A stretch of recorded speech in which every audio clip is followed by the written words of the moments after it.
Prodèze. Au Prodèze, on voit de tout, on voit des vélos. Enfin, ça tourne autour du vélo, évidemment. Je suis avec Carla. Bonjour Carla. Bonjour Jérôme, comment vas-tu? Eh ben, ça va, on se balade à pied dans ce salon. On n'est pas à vélo. Carla, tu es la présidente de la société Hibou avec 2 O, Hibou Bike. Et ce sont des vélos en bambou. Exactement, Hibou de HY hybride et bout de bambou, des vélos en bambou avec assistance électrique de moins de 15 kg. Donc il y a déjà de la recherche sur le nom, mais il y a aussi de la recherche sur la machine du coup. Alors écoute, ça a pris 5 années de développement et effectivement on a fait homologuer ces vélos, crash testés, brevetés et voilà, on a réussi à obtenir un vélo avec une géométrie ouverte qui s'appelle Hibou et qui est très design et en même temps plein de technologies. Alors, on parle de l'écologie au cœur de l'innovation. C'est une vraie innovation parce que depuis quelques années, effectivement, on voit des vélos bambou. La plupart du temps, ce sont des vélos en alu, des vélos en carbone, des vélos en acier. Mais le vélo en bambou, c'est une vraie innovation. Alors, c'est une vraie innovation. Alors, il existe pas mal de vélos en bambou, mais qui sont plutôt artisanaux. Ce sont des chaumes de bambou qui sortent de la bambouserie pratiquement. Nous, on a industrialisé le process et la fabrication de ce vélo. Aujourd'hui, on est en capacité de pouvoir sortir, par exemple, 200 vélos par jour, 200 cadres de vélos par jour. Alors, fabriqué en France? Fabriqués en France, bien entendu. Une partie à Lyon et une partie dans les Hauts-de-France.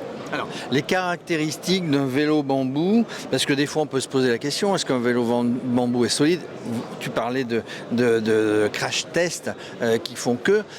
Quelles sont les caractéristiques, les avantages, outre le fait qu'on est sur un vélo complètement écologique, les avantages d'un vélo bambou quand on roule sur le vélo bambou?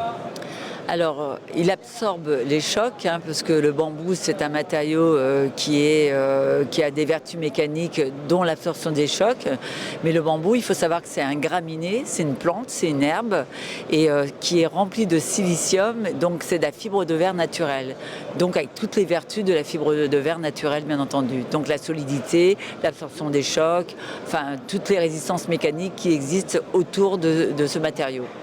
Alors, sur votre gamme, on est plutôt sur du vélo de ville, du vélo urbain. Est-ce que vous pensez à d'autres utilisations? Alors, ces vélos-ci, ça a été vraiment ceux qui ont été les plus difficiles à faire parce qu'on est encore une fois sur une géométrie ouverte. La plupart des vélos en bambou qui existent sont sur une géométrie fermée.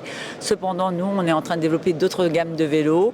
On a un vélo qui s'appelle XS qui va sortir, qui sera un vélo qui sera pour tout type de clientèle, peut-être des femmes de plus petite taille et des adolescents. Et on va sortir un modèle Gravel qui va être un modèle beaucoup plus sportif avec un équipement beaucoup plus technique pour les gens amateurs de vélos tout-terrain, par exemple. Alors, les vélos ou le vélo qu'on voit ici, assistance électrique, une petite batterie qui passe tout à fait bien dans le design, non? Oui, tout à fait. Alors cette batterie, c'est une motorisation en fait autrichienne.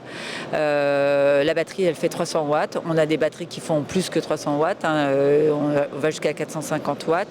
L'avantage, c'est que cette batterie, elle s'enlève en un tour de seconde. Voilà. Je ne sais pas si on vous voit en même temps, mais voilà. on voit la batterie, bien sûr. Donc elle est dans la main, elle se remet tout aussi facilement. Et puis on a une autonomie qui est entre 50 et 100 km. On a 5 niveaux d'assistance et on a une très très belle autonomie avec cette batterie. Et elle se recharge, on est un peu la Tesla du vélo électrique puisqu'elle se recharge en moins de 2 heures, en cycle complet. Quand on trouve une prise pour la Tesla, alors pour le vélo électrique en général, quand on est en vélo urbain, on refait l'alimentation électrique, on refait le plein quand on est chez soi. Vous êtes donc éco-responsable. Celui qui monte sur un vélo comme ça en bambou, il est éco-responsable. Tout le monde agit pour le bien de la planète. Exactement, d'autant que le bambou, ça pousse de façon endémique.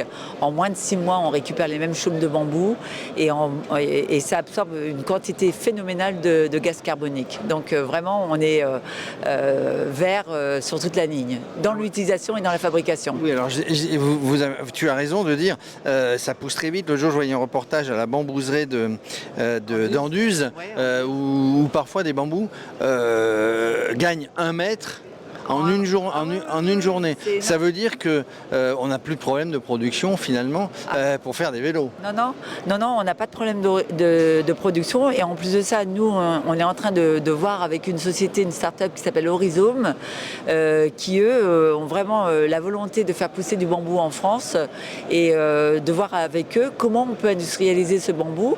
Parce que ce bambou, il peut être... là, dans le cas de la mobilité, c'est ce qu'il y a de plus difficile à faire. Mais le bambou, il faut savoir qu'on s'en sert pour les parquets dans d'autres pays. On s'en sert dans toute forme d'industrie, également jusque dans le BTP. Enfin, dans le mobilier urbain, il y a énormément de choses à faire avec le bambou. Pour terminer, Carla, moi j'ai quelques bambous chez moi là-bas vers Aix-en-Provence. Vous m'en achetez un petit peu? Alors celui-ci, je ne sais pas si je vais pouvoir l'utiliser, mais par contre, je vous conseille de l'enlever parce que ça soulève des planchers, ça soulève du carrelage et tout ce qu'on veut. Hein, donc... Je confirme, c'est partout. Merci Carla, merci de nous avoir accueillis sur ton stand. C'est vraiment voilà, très innovant, très performant, ça ne touche pas à la performance. Ce sont en plus des beaux vélos. Je te remercie avec grand plaisir, peut-être une prochaine fois quand on présentera le gravel. Avec Merci. grand plaisir. Au revoir Jérôme.